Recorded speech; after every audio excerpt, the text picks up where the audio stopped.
Hello there, and welcome to Star Wars Music Minute, a show that celebrates Star Wars through music and sound. Each episode revolves around 5 cinematic minutes, so by the end of the season, you will know something new about the music in every minute of the film run. I'm Chrysanthe Tan. Joining me today is Ralph Awful. Oh my god, I said it. I said awful. I literally said awful. That's fine. Ralph was telling me right before the show that his last name Apel rhymes with awful, and in my head I'm like, I'm not gonna say awful, and then as it was coming up, I said it. I did it. Damn. Okay. That's fine. It's Ralph. Totally fine. Oh my gosh! And today we're talking about minutes 16 through 20 of The Last Jedi. Hey, Ralph. How's it going? I'm really excited because my two favorite things, other than my wife Stevie, is Star Wars and film music, and this show has it, both of that things, and I just love Star Wars music. So I'm excited to be on and talk about it. I'm ready to get into it. I'm really excited to talk to you about it too, and this is such a great scene. So to recap the action briefly, what happens in these minutes, I guess we can just quickly talk about the two scenes that happen. It's two main sets. We're on Octo, which is it pronounced Octo or Octo? I have no idea. I've always said say it. I don't think they say it in the movie, so it's hard to know. Okay. So I always thought it was Octo until Star Wars Minute said maybe it was Octo, and then I was like, I don't know. Now I'm questioning everything. So we start there. Rey is banging on Luke Skywalker's door. They barge in. Do you want to add anything else there? We see knickknacks. We see Chewie. No. I think it's weird that though when we do see Chewie, that's the first time Luke and Chewie have come together in however many years, and there's no music for that moment, which I thought was kind of strange. You would think like a Rebel fanfare or something would happen there, but it doesn't. Oh. So I found that very interesting. What effect did that have on you? I don't know. I guess it. Watching it now, I'm watching it with the score in mind, and it's the first time I noticed it. So I guess I'm fine with it, because what makes a great score is you kind of take it in sort of subliminally, and it doesn't distract from the film. Like I feel like music shouldn't jump out over what the story is.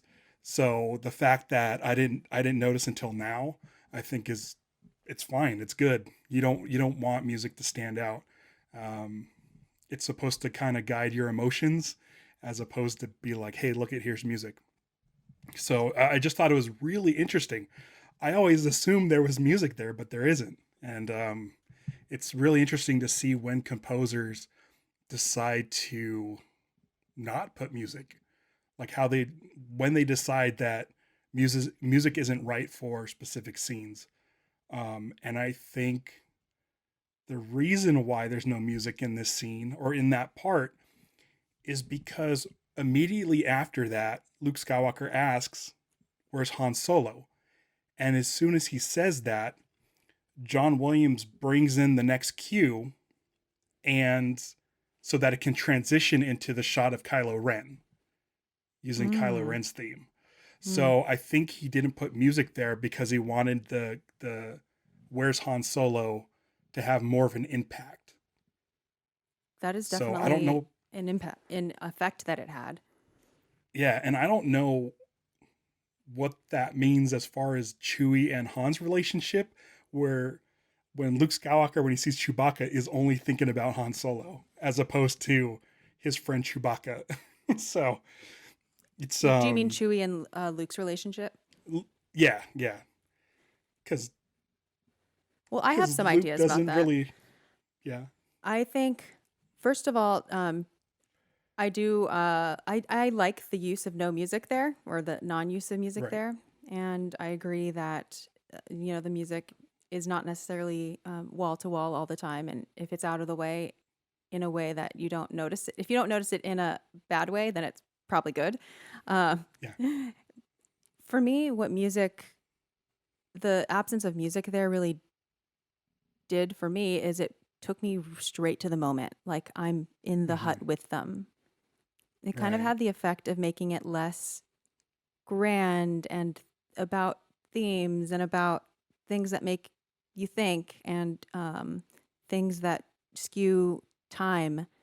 And it took me right to Right. like, okay, let's get real. This is now. This is happening right now. And in a film that's 2.5 hours, you sometimes days are passing, and Right. time is all over the place. But in these, I don't know, 60 seconds, it was going at a 1-to-1 pace. It felt like to me. Right. I like that. The moments leading up to it sound very ominous. Um, when she's looking around the island and looking down at the X-wing, um, it kind of gets buried in the mix. But if you listen to the isolated score, um, there's kind of a cute theme over the porgs when Yeah. they're Mm-hmm. stepping on the lightsaber. But for the most part, it's kind of ominous leading up to that point. And then once you get inside Luke's hut, all sound is taken out, and it just kind of shows you how Luke has been living quietly on this island. Like this is his home, and it kind of makes you look at Luke's life in solitude, even if it's for a short amount of time before Chewie starts knocking on the door. It really does give you a sense of a quiet life alone on this island. So I think it's really effective. It was Um, super intimate. And I think yeah, that's when music drops out, it really feels intimate sometimes. And right. especially at a time where, Luke was adjusting. This is a shot, by the way, where we're seeing like close-ups of Luke's tchotchkes, basically, Hmm. his Right. little force accoutrements that he has. And this is really where the little sounds of the things are really shining. Like you can hear him smooth out Right. the tunic and you hear the fabric. And, that's something that if there were music over it, it wouldn't feel as like Right. I'm in Luke's head, smoothing out the fabric. And so this scene, in a continuation from last scene, which was like the shots of Octo and we were in G minor and all that, this scene does start with like an ominous thing. It's a diminished thing, and I'll play it. So here's the G minor that was established on Octo. And above that, we have something sort of like this. And it crescendos. The horn is mainly doing this note, by the way. Nope.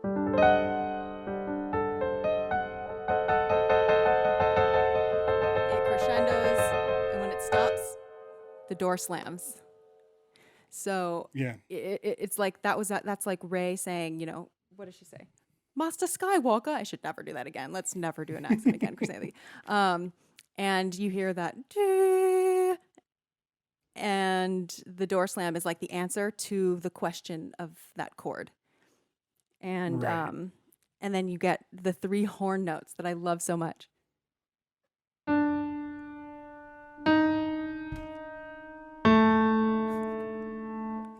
And this is the tritone, which it's the the devil's interval, but that Right. regardless of what it's called, that's usually it's used in a lot of ominous cues. Right. I think my wife told me about it. She was listening to a podcast that talked all about that, and I never knew it. And then they played examples. I'm like, oh my gosh, these are all these different cues that use that 3-note motif. Maybe, Yeah. I guess motif. Yeah. The 2 Um, notes is what makes the tritone. I know it's confusing because tritone sounds like it's a 3 thing, but tritone just refers to the interval between okay. 2 notes. It just happens that like that's the tritone. Right. But it's very common in music. So it's not like, oh, I'm going to throw in tritones to do a thing. It's just like naturally occurs as a byproduct of a lot of passages that are maybe minor or modulating or creeping. And just to demystify this for any listeners, all a tritone means, it's nothing secret, anything. It's just if you take an octave, this is A to A, and you bisect it exactly in half, Okay. That's just the exact middle note. So if you're watching and you can see on the piano, you can just see. So it's just cutting an octave in half. And because octaves, they don't like, if you consider it's like 7 notes, you're going to have 3 on one side and like 4 on the other. So the tritone is basically you're splitting. So it's like 3.5 kind of. So that's why it sounds kind of unstable, because it's like half in one camp and half in the other. But it's just, the tritone there is definitely effective. Right. So like I've been watching the show, and I am the least educated when it comes to music. I have no like training in music, but I've been listening to film scores since I was 4 years old. So you had a for podcast, those of you right? counting, I did, and it wasn't very good. I think I ended it like probably like maybe like over 10 years ago. The point of the podcast was for me to interview composers. That's all I wanted to do. And so that never happened. But I don't know, who knows, it may come back. But yeah, when I was 4 years old, my mom wouldn't let me see Raiders of the Lost Ark. So she got me this tape here, John Williams. Oh, it's the cassette for Raiders of the Lost Ark. Oh, wow. And I listened to it to death. And so for 40 years, I've been listening to film scores. So I know a lot about them, but as far as music goes, I'm definitely not a student.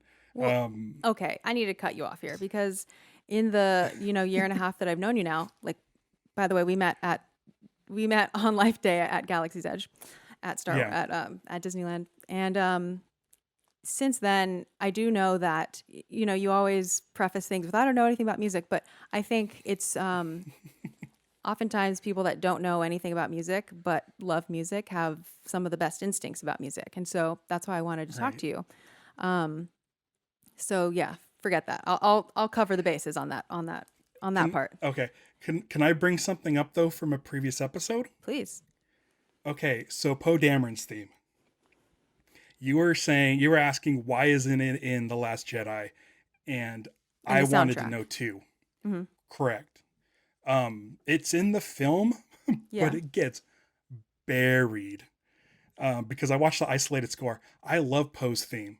It's one of my favorite themes from The Force Awakens, and he has such a big part in this movie, but he's never flying around in his X-Wing except for the beginning. So it's only in there for like maybe 15 seconds tops. Right. And it's buried under all kinds of sound. So I never knew it was there. I had to listen to the isolated score, which I highly recommend anybody do, because if you love John Williams, you're going to hear a lot more than what you hear when you just watch the movie regularly. Yeah, it's a different experience. If you have Disney Plus, by the way, you can watch that. It's one of the extra features. But you have to scroll to all the end of the deleted scenes. It's literally the last. I don't know. It's like so hidden. It's like the last. It's the last one. Yeah. And then I looked at. I watched it on iTunes. Oh. And funny enough, it's the first one on iTunes. Interesting. Yeah. Well, interesting. Maybe people want to watch deleted scenes first. I'm not sure. But Poe's theme, no, it is in the movie. What I was saying is it's not on the soundtrack. That's strange. Yeah. That's strange. So they must have cut it out for the soundtrack version of that cue. I just don't know. There's so many different explanations that I feel like I just would need to talk to someone who made the decision. I know. And I mean, I'm sure someone's taken the isolated score and like created some ultimate version of a soundtrack where you can hear the complete score as opposed to it chopped up and put on a CD release. I don't know why soundtracks get so chopped up for the distribution, especially now on the digital age where you're not confined to the amount of space on a CD or on a vinyl record. Like, film scores should have the complete score on them, but they never do. I have thoughts on this. Well, go for it. One of them is the soundtrack, the score and the soundtrack have different. Well, okay. I think the way that you're framing it is that the score version of it is like the original is the version of it. Mhm. Whereas when the composer writes it, they might actually write the cues in a more complete way. So if you think about it, if it were if it were a score version and it were maybe the cues that, first of all, have you ever seen a cue list? Do you know what a cue sheet is, by the way, in films? I haven't seen a cue sheet Okay, or cue great. This list. is a good audience. This is a good listener education segment in case you don't know this, because it's hard to know this unless you are maybe a composer working in media, because then you have to submit your film cues to like ASCAP or to the places that get you royalties, and really it's a whole other way of naming the cues in films. It's a completely different system. So what it would be like if you were to look at the cue list for this film, it would be like, I have it somewhere. I have a rumored cue list, but it pretty much lines up. Basically, each soundtrack might contain like 5 different cues in it. Like it's cut up in such small ways because the movie, it'll chop up like, the soundtrack. It might have a track that, let's just say the Octo Island track. You don't hear it in the movie like all in just the first Octo scene. It's gonna have to like come in and out, so it doesn't really flow like quite how it does on the soundtrack. It's just a completely different situation. And so they often, as Erica was saying in the first episode, they actually record separately for this. They recorded separate takes Right. for the soundtrack and the score. And Interesting. because also they're 2 different mediums, and I don't know, I think I can see how people would want both versions, but I do think Right. I think more people think they want the score version than actually Mhm. do if they were to hear it. Right.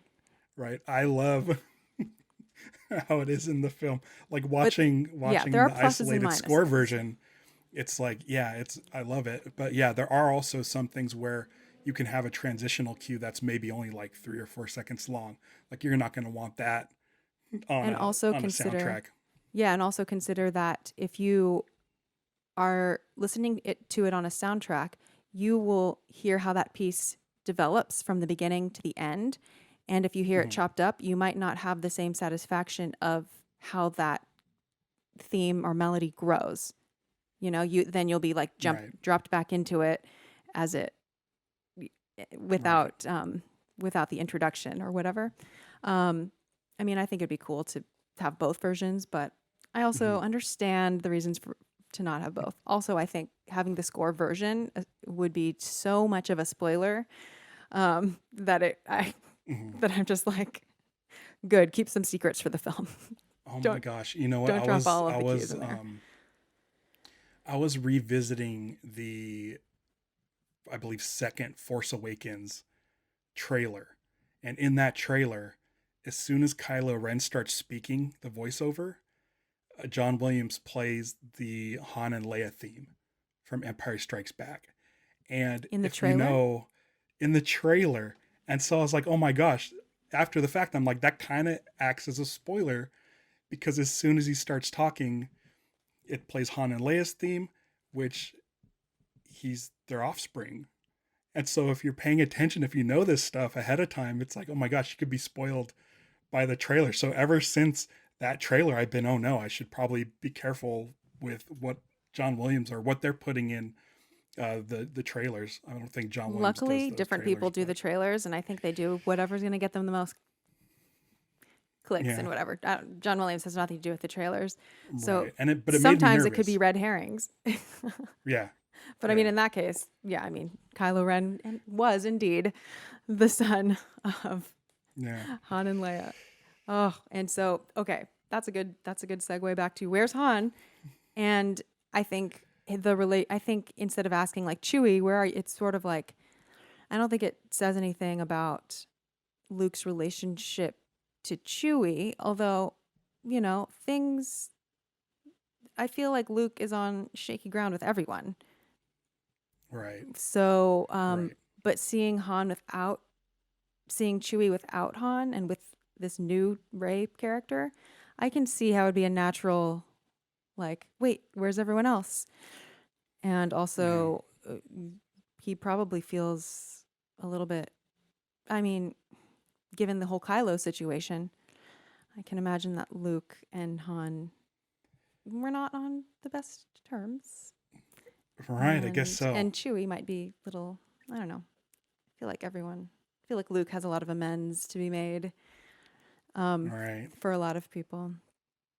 But Right. I do like that Williams brings in the cue as he asks that question.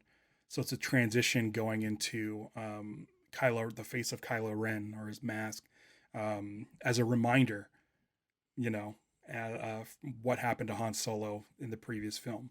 For those lay people who only watched Star Wars when they released theatrically and they waited however many years, 2 years to see this one, it's a nice musical reminder. What cue are you talking about?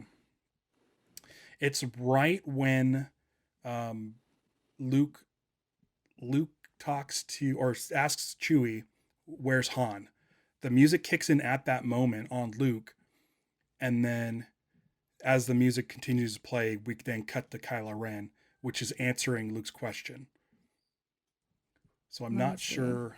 Okay. The music after Where's Han is this.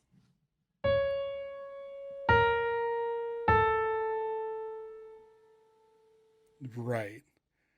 And the music's for Kylo Ren's scene, but it starts as soon as Luke asks, "Where's Han?" So it kind of gives you a nice transition into Kylo Ren. Yeah. Okay. So let's continue narrating what happens there, and then we'll go back to the porg situation because we skipped over that. But Chewie knocks the door down. Where's Han? And then we get this kind of ominous. And then it cuts right to the hydraulic elevator door thingy happening. Mm-hmm. We see Kylo Ren's masked face in the elevator. And then we see that Snoke in his, gold robe and his huge red shiny room is finishing up a conversation with Hux. And at this point, the underscore of the scene is just the very low pitched, like drony, stagnant bass voices. Kind of reminiscent of it in the previous movie. It did that too. Yeah, the introduction of Snoke.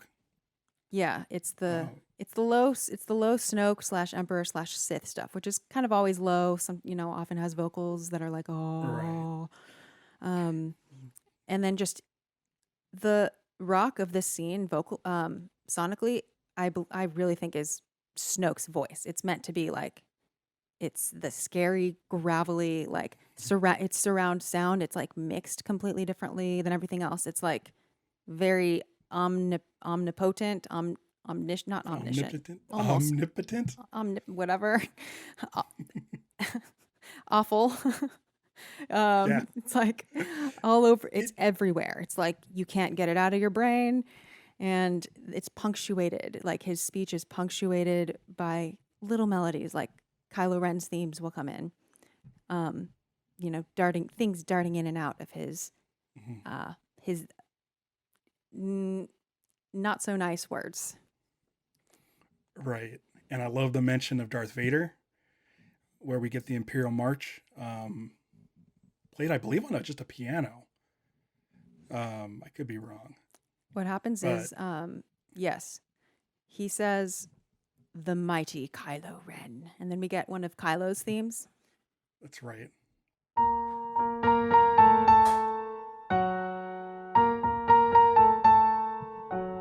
And then it goes like, I have all these notes that have like music notes and text notes. A new Vader.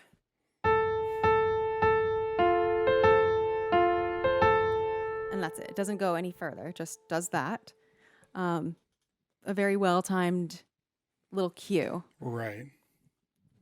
It's like he knows how to get under his skin, and the music is showing these little hints of like, nothing is like a fully formed musical moment here. It's really just like little hints. Like it just reminds me of like when you're teasing someone, or just like you're pushing Yeah. someone's buttons and you're just like, let me throw this theme in here. Let me just throw this insult. I know this is what will really get them. Let's put in a little, and then just move on and just do other stuff, you know? Right. It's a great moment. It's like that Darth Vader theme. I mean, I feel like Williams. It's everybody knows it. Like it's played at football games and arenas, and everybody knows it. And so John Williams probably just relished the fact that he got to use it there. And it's so effective too, because when you're watching the movie and listening to the dialogue, you just that that tune hits your brain in the right spot, and you're immediately taken back to like Empire Strikes Back and like the end of Revenge of the Sith. It just is so tied to Vader that it's one of those things where it's like if you're not paying attention to the music, it's hitting you subliminally. Like regardless, you're. I mean, you feel the presence of Darth Vader just by hearing that music. Um, and I love it. It's funny because okay, I'm gonna talk about this because it's one of my favorite things to talk about for Star Wars scores. Um, the Imperial March is great. I love the Imperial March, but I really like the theme for the Imperials that was in the original Star Wars. It didn't get used ever again. Like we were talking about post theme really not showing up and me loving that theme. There was a theme in the original Star Wars that was used for the Imperials and it was all over the place. And it's never been used since until Giacchino put it in Rogue One and John Powell put it in Solo.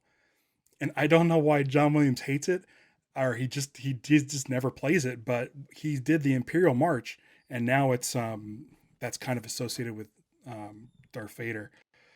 I don't know if you know the theme I'm talking about. It's I wish I played an instrument. And it was just in episode 4? It was just in episode 4 and I can hum it. Hum it, please. And okay, this is it's going to embarrass me, but I'll do it anyway. Okay. So it goes do do do do do do do do do do do do, and it's throughout the entire film. And what I love is so if you're a fan of episode 4, you know that music. In Rogue One, when you first see the back to tank with Vader, it plays that do do do do do do do do do do do do. And then when the range troopers on in Solo, when they get on the train, mm-hmm. John Powell plays that. You can just hear it just a little bit, but John Williams never revisited that theme, and I wish he did because I really like it. It's crazy because it's all over that movie. I associate it with 1977, and since Solo and Rogue One were period pieces that took place around that time, I'm glad those composers used it. But it never showed up in any other John Williams score.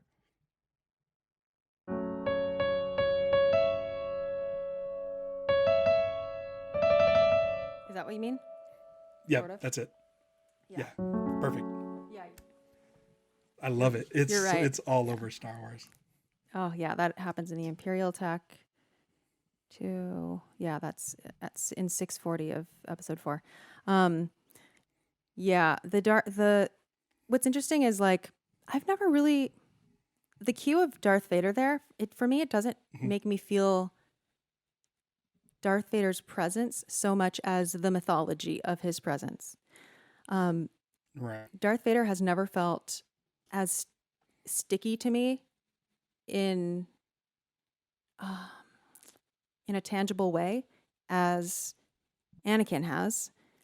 And for me, Darth Vader is like 100% symbol. Like right. He's like the legend, the memory, the mythology, what he means specifically for Kylo, which I think for Kylo, Kylo's music, and I'm going to show his 3 themes in a second, but Kylo, I think of he's insecure. He feels like he can't live up to anything. Like he has the legacy of not like everyone in his family, basically the legacy of everyone that he can't live up to. And, he didn't cut it as a Jedi, and he's not a good enough.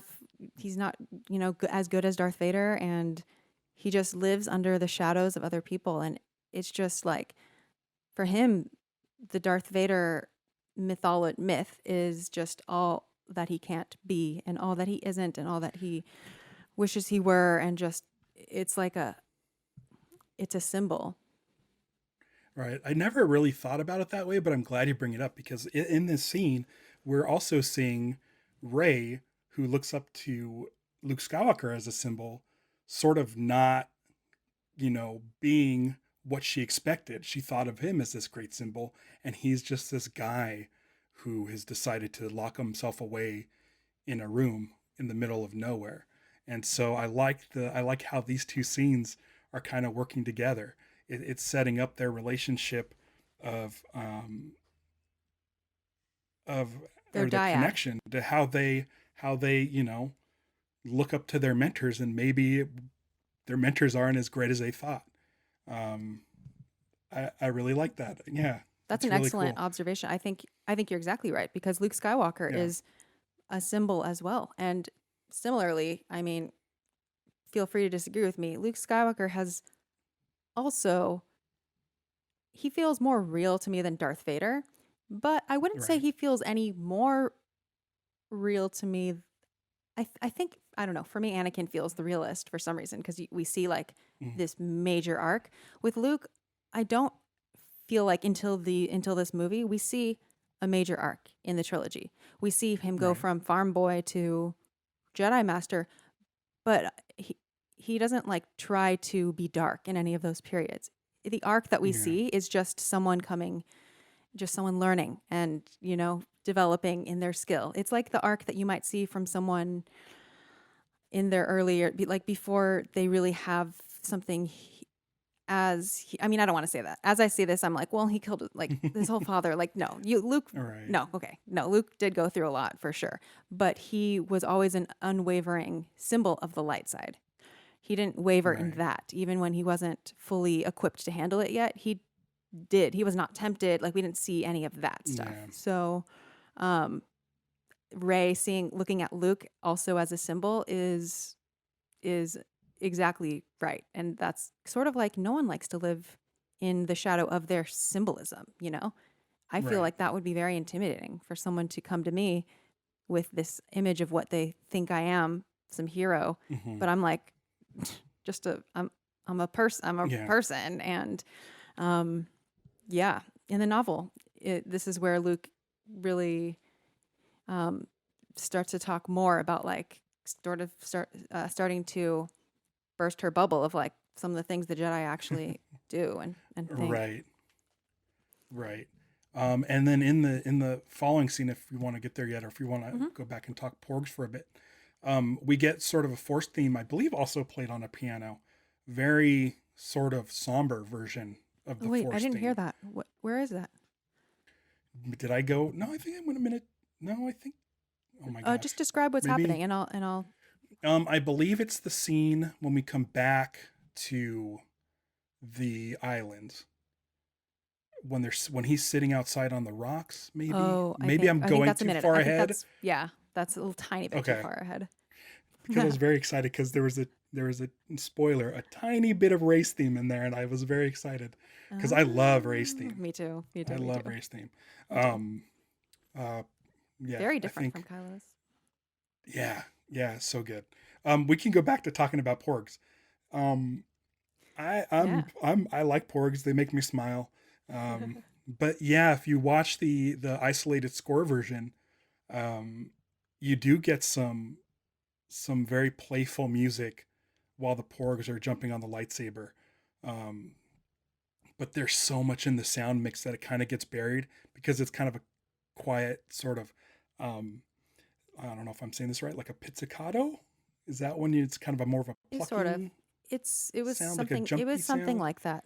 Well, I think what you might have been hearing was Yeah. that when the porgs are happening, you hear like a bass. It's not an oompa, but it's reminiscent of an oompa. Like Yeah. It's something that sounds more buoyant than what came before, and it just Right. flashes in and out. It's not like a fully fledged thing. It Mhm. really is just to accompany these porgs and to show, there's Yeah. porgs jumping on a lightsaber. But really, there's also so much awesome sound design, and the Right. porgs are really well. They're a mixture between chicken sounds, turkey, human-made turkey calls, and something else. It's like a mixture of birds. Um, but one of the mixed in sounds there is a person emulating a turkey call, which I think is hilarious. It was of course That's then great. pitched like sped up and stuff. Um, Right. and then what is it? The footsteps of the porgs. That is a leather gloves patting on the floor, patting on dirt. Those little pats. Okay. And then the porgs on the lightsaber, I believe, is a air pistol and a garlic press. I don't know how Foley artists come up with this stuff, but I love it. It's so interesting, like the way sound design works, and how you it takes so many people to come up with the complete soundtrack of a film, between sound design, Foley artists, mixers, score, and I don't know how they do it. I don't know how they like mixing a film sounds like the most daunting task. It's like the biggest puzzle possible, and and this movie's like what 2.5 hours long. I can't imagine how many times they went through each shot just adjusting the sound, and then to make it sound kind of uniform so that when you go in from scene to scene, nothing is jarring. I don't know how they do it. I honestly don't. I don't think I'd be able to sit in a mixing session for like a half hour. I think I would go nuts. It would be too much. It's It's monumental. It's a very big yeah, task. yeah, and especially with Star Wars, where it doesn't take place on Earth, so you have to create a lot of these sounds, from scratch, and it's just, oh my gosh, I think I that can't sounds even really imagine being. fun. And I would love to. Mhm. I feel like that sounds like a lot of fun. But then, of course, that's why I am a music person. That's why I'm a sound person. Yeah, But yeah, the thing with sound that having a deadline is a daunting part. But I have hmm heard that for this movie, the sound editors luckily actually did have a lot of time. Like they didn't feel rushed, which is interesting because you hear that's that good. how you hear how much these movies were rushed, but they really felt like they had a lot of time, and they're really humble when they talk about it. Um, they had a lot of time to play, and part of the reason is, well, apparently Ryan Johnson was very like collaborative Hmm. in the sounds and what sounded right and things like that. And also, of course, there's a very creative team, and um, Right. you know, Skywalker sound is just amazing. And then also, because of toys, they had to finish making some of the sounds ahead of time before even preparing them for the movie because they had to be ready for the toys. That kind of helped them rush some of their deadlines, which I think is very funny. That's Of really funny. course, as someone who knows Disneyland very intimately, Ralph, Yeah. um, I bet some of those toys are things that ended up there. I would Yeah, love if you I'm could assuming every chime in. uh the porgs, I'm assuming, make sounds, and I know they have the like Salacious Crumb monkeys that make sounds and stuff. But yeah, I mean, Galaxy's Edge I think started opened up around the same time that that The Last Jedi came out. So yeah, if you want A all little those after, porg, but still, they would yeah, have had but to have the toys ready. if you have to manufacture those porgs, Totally. yeah, you're gonna have to come up with those sounds pretty quickly, because they weren't in um, the Force Awakens. You could see the birds from the island, the puffins, but they didn't actually design the porgs till this movie. So yeah, they would have had to create the sounds for that. Man, I love Galaxy's Edge, um, and it is a great place for sound. If um, For those of you that haven't been there, there's hidden speakers everywhere in the land, and if a Tie Fighter flies overhead, there's like this Doppler effect of sound that goes through the land, and you actually think something's flying above you. It's so It's loud very and cool. rumbling. And then when you walk the streets of the marketplace, there's apartments up in the upper levels of the marketplace, and you could hear sounds coming out of the apartment. And I believe Pablo Hidalgo is has a house in there, and so you could hear him talking out of one of the apartment windows. Um, This Man, isn't real. it's By the way, this is part of the design. It's not like people actually live there. This is just part of right. the. Um, for those who don't know, I am a Disneyland fanatic, and I've been to Galaxy's Edge Right. dozens of times, and before the pandemic. And Ralph works there, so literally, Yeah. like he has seen it even like way more times than me, and probably like after hours for sure, and just like Right. really behind the scenes stuff that I haven't seen. Um, but the way that they have Batu, which is where Galaxy's Edge takes place, you're in Batu. Hmm. They really have it built up to be like you're there. So of course you're going to hear ships, and of course there's going to be apartments where you hear noise. Yeah. Just all part of So great. it's all part of it. Music in What the cantina. It's just the whole thing comes to life with the sounds. Something I wanted to ask you about, Ralph, is in this scene. This is where we first see Chewie, and Hmm. he makes a number of his vocalizations, and Okay. something about one of the features of Galaxy's Edge, you could say, is that Chewbacca is there and walks around, works on an X-wing, makes the sounds and everything. How does the real life, the real life version of The Chewbacca Galaxy's Edge. line up with what you heard in the film? Is it pretty good Um, or? Sounds pretty good. I'm not sure how Chewbacca works in Galaxy's Edge because Chewbacca makes different sounds depending on his mood. Yeah, Um, that's what I was if wondering. there's a small child that may be afraid, he can sort of kneel down and then make softer chewy noises. Oh, Um, I do there's definitely a way it's being operated by the performer. I do know there's a system set in place for the stormtroopers that walk around Galaxy's Edge.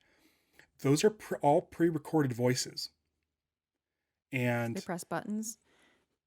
so yeah, and I'll kind of give it away how it works, because if you look close enough, on their fingertips are little tiny sensors, little metal sensors, and they learn through almost like a sign language how to activate the different voice functions. So they touch one finger to another, and it's like the And connection is made. it'll say correct.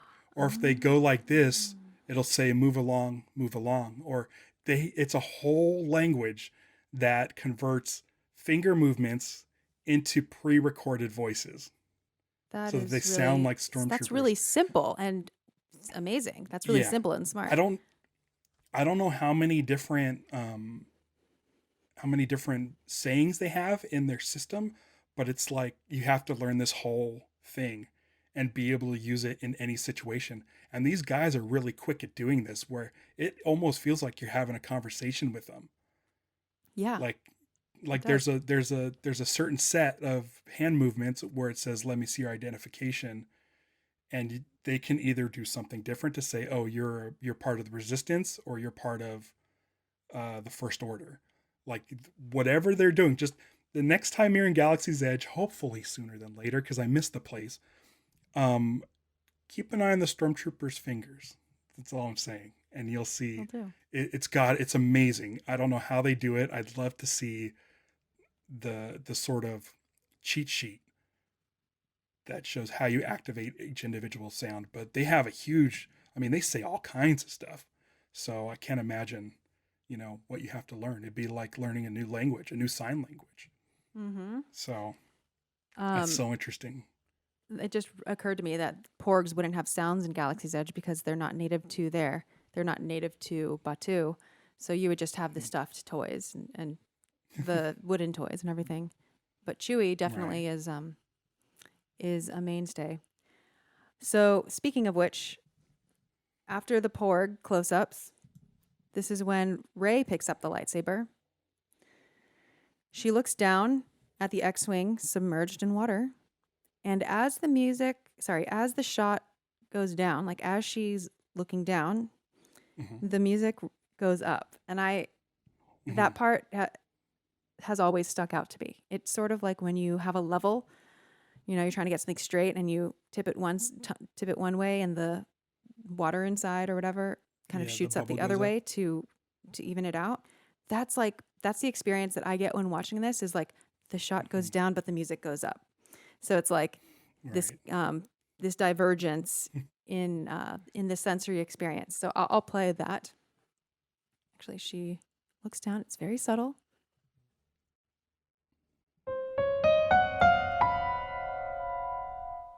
And that's it. And it does one of those, it's a tritone again at the end.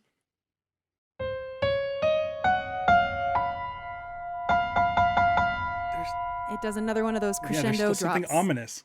Yeah. Yeah. It does another I still feel a little ominous to me. Sorry, I talked over you. Sorry. It is ominous. Yeah. It's a little bit like mysterious too. Like what is happening? And the dynamics of what's happening underneath, like the sound levels.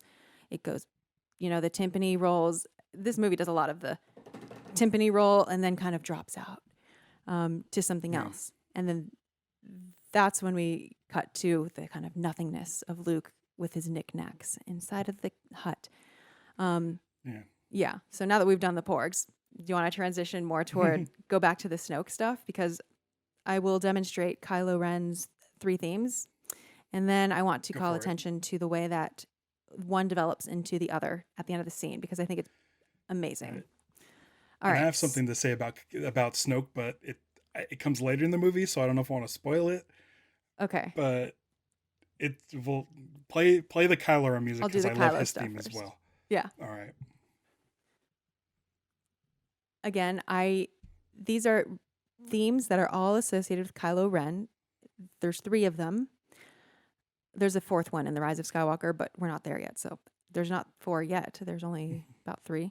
And just for the sake of consistency, I'm going to use the same names that Frank Lehman does, since he's the one that names stuff. Okay. So that's the same reason why when I call something the Force theme, it's the Force theme and not the Obi-Wan theme. Right. So one of the themes is a menacing theme that is also used kind of interchangeably with First Order, and it's this.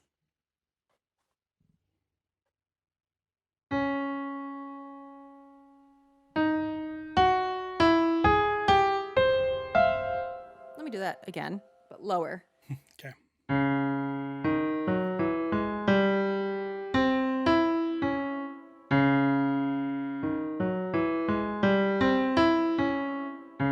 Kind of just, it's usually even lower than that. It's like, and it kind of sits in the background, but it is, an ominous, like rising thing that just goes on loop, and you will hear it a lot. It comes up several times in this scene. The second theme is Kylo Ren's hesitant theme. It's like when he's considering or thinking or just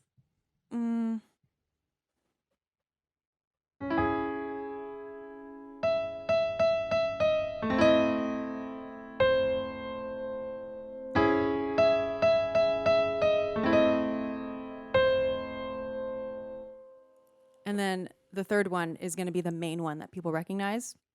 Right. His like aggressive theme, his Kylo Ren fully actualized theme. I think actually And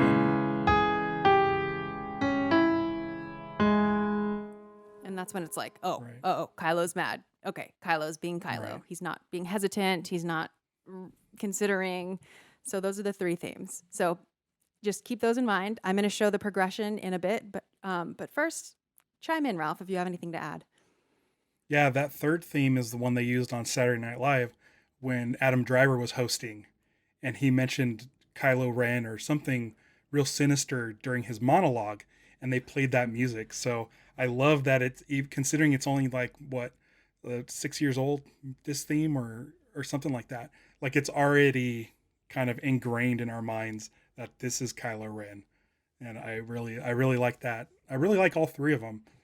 The first one I don't even know if I noticed before, but as soon as you played it, Now I you instantly recognized it. The second and third I recognized a lot more, especially during this scene when he's on the elevator. So yeah, that second theme, I love the build up that creates towards the third. It's really good. It's a really good theme. Maybe not on the level of the Imperial March, but pretty close. Like I think it's pretty recognizable.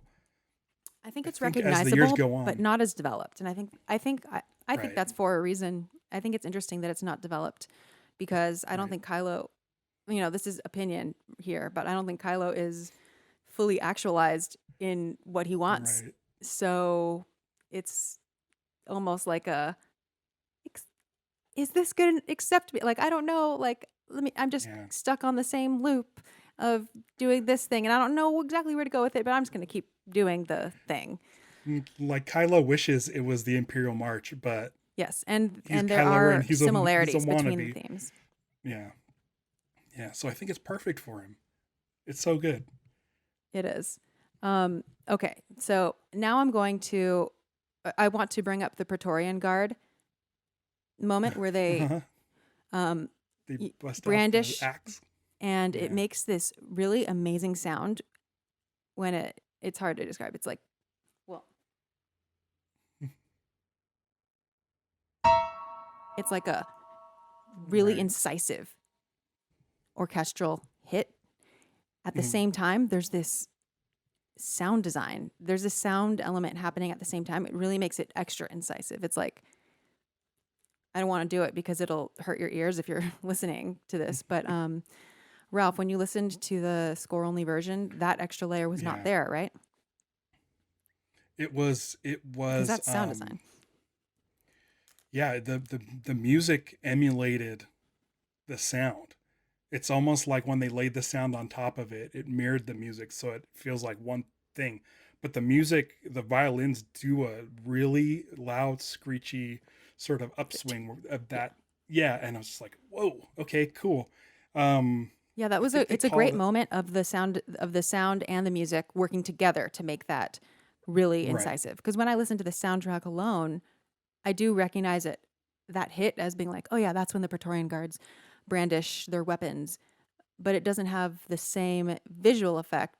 It's not the same as when you watch it and see it, and you get an Mhm, extra jab, which right. I think makes sense because when I'm listening to the soundtrack, hearing that without realizing exactly where in the scene that is, I might be like, why is that so stabby right there?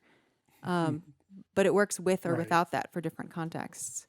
Right. I love that moment. And then toward the end of the scene, okay, this is when Kylo is like really seething. Okay, Snoke is being really Right. mean. Snoke is being mean here. What does he say? He's like, "You were bested by a girl with never held a lightsaber before. Um, you're no Vader. You're And he just a says, child." all these yeah, and he negative, says all these negative things. he tells him to take that ridiculous thing Take that. off, Oh, talking to Max, and that's it. yes. That's like he's so mad. So actually, as we get that, take that ridiculous mask off. That's actually when we get the first hint of.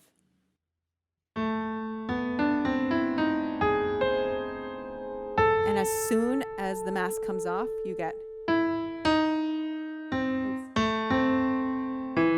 So that's one. It quickly Right. shifts from one to the other. Take that ridiculous mask off. You get the first theme, and then it's as soon as it's off, you get aggressive It's like Kylo. the full blown orchestra playing that third theme at, Oh no, at we're getting there. This transitional oh thing right happens before that. twice. So that part happens as he takes off his mask, and then there's the Mhm. guards, and he falls, and you hear a thud. And then at the very end of the scene, you get the progression again. See, Kylo is not a person. Kylo is he backtracks a lot and is just ruminates a lot, Right. in my opinion. And um, he builds up his anger all over again as Snoke keeps ripping into him after he has fallen with a thud. And so this is where we get. You get this on loop. On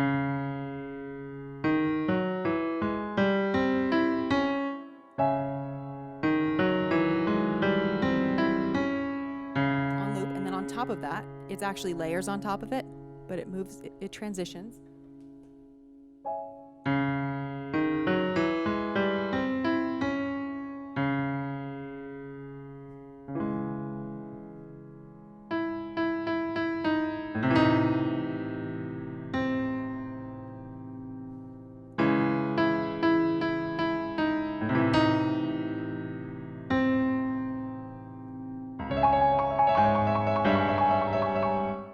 And then it immediately like goes into the next one. You know, see, it does these three in succession.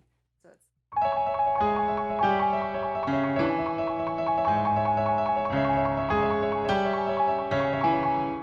but the way that it like subtly transitions from one to the next is like you can sense it. It's also a close-up shot on Kylo's face, right?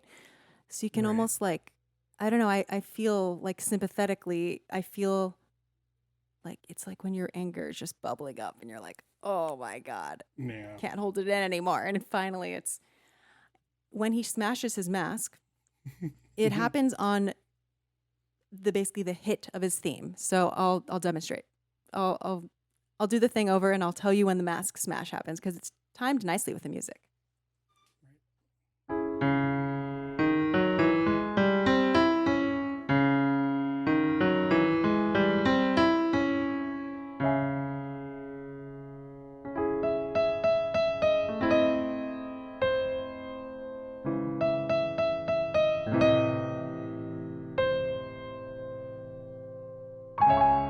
Mask.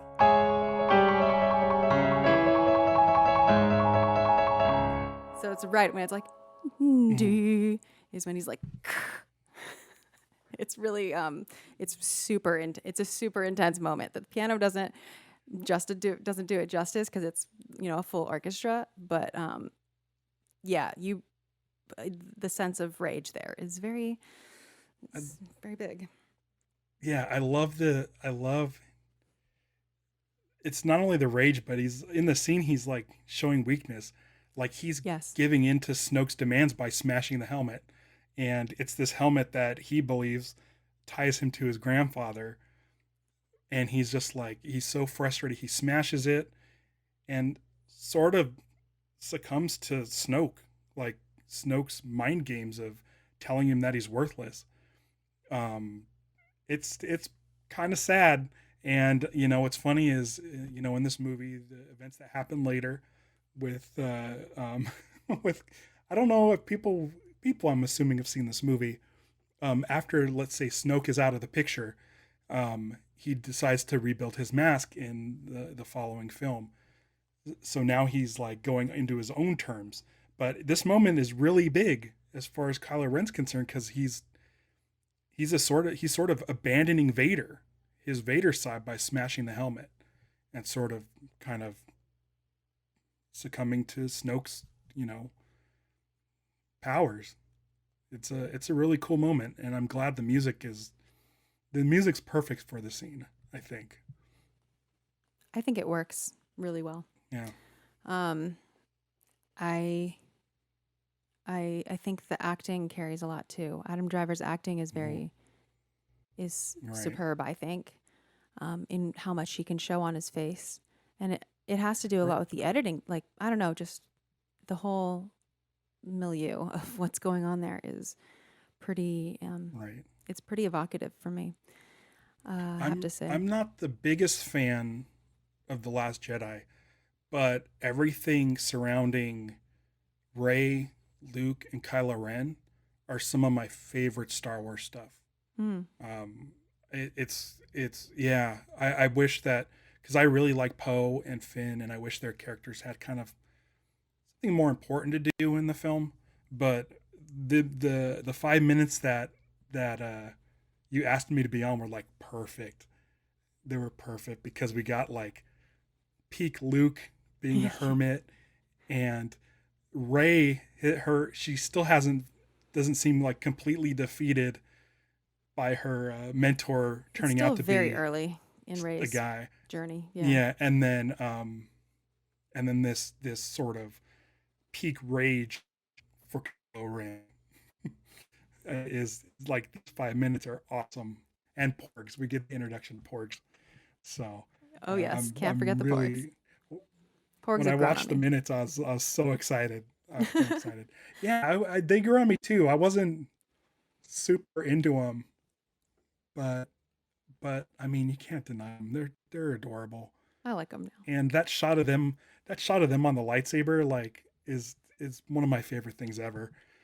It's like the perfect. I think it's my favorite sort of moment of levity in the whole movie.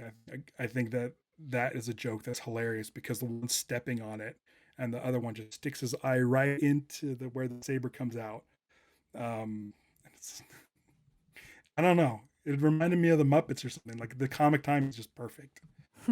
Um, Now I want to watch the rest of the movie and with the score only version. Cause I watched the first 21 minutes of the movie.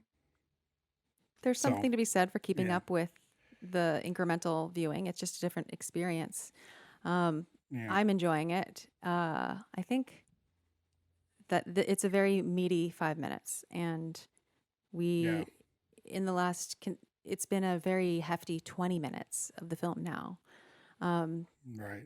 but with that, is there anything else you have to say about the sound design or music or just your experience listening to it? One of Um, the one of the, yeah, one of the things I love about Star Wars is you have people who dislike the Disney era. You have people who dislike the um, the prequels, but across the board, there isn't a single fan that dislikes the music. And I think I love John Williams. He's the reason why I got into listening to film scores. And I mean, there's no denying, no matter what movie from Star Wars you're getting, John Williams puts out amazing music. And it's the I think the one thing that could that brings all the fans together is the music. No one can complain about it, and if they well, do, people I don't even can, know but why they're watching Star Wars. Yeah, they can. but you But I agree with don't. you that the music is one thing that I people fight about less than the other stuff. Yeah, I don't think there's anything that yeah, I don't just enjoy Never it. It underestimate brings what no, just hearing the but Star Wars different theme can opinions are bring so okay much too. joy. Yeah, yeah, that's fine, Yeah. totally. And I know people might have um, strong opinions on Rogue One and Solo scores, but I love those too. I just love Star Wars so much, and I love film music, and Your passion really shines and your projects and everything. So, I um, love it. I love it. I love it. if people want to find out more about you, what shows are you currently doing and where can people find you? Oh man, I have so much stuff going on. I would just say go to casinoskunk.com and that'll give you links to everything that I'm currently working on. My Patreon page, I break down the themes uh, of Star Wars less eloquently than you do because I have no no musical training. I don't play an instrument, but I recognize the themes and I try to point out the themes to everybody so that they can kind of get acquainted with them. So I mostly play the music and then point the themes out as they go. So I let the orchestra do their thing. I wish I could play an instrument so bad. I should probably learn. Um, Your but yeah, casino that skunk on Patreon is Twitter too, right? everywhere. Everywhere. Just go into Google and type in Casino Skunk. Long story. I'll put it in the Long show story. notes as I'm well. not a yeah, I'm not a gambler. But yeah, it's a long story. So just if you look up Casino Skunk, you're gonna find me. And yeah, if you do find me, let me know that you found me here on the Star Awesome. Wars Music Minute. Well, with that, if you're listening to this and you have questions, comments, requests, or rebuttals, because I don't mind that either, um, actually, I welcome that, then you can reach out to me in the YouTube comments or you can send an email at podcast@starwarsmusicminute.com. I got a really great request/question yesterday, so thank you for that. Or you can click in the show notes because I'm going to put a form to just directly submit a question. And yeah, that'll be fun. I really enjoy the conversations that we've been having here and all of the curiosity that people have about the music and sound of Star Wars, because that's like my greatest passion. So thank you so much for listening and participating in this new project. So I will see you next episode for more musical coverage of The Last Jedi on Star Wars Music Minute.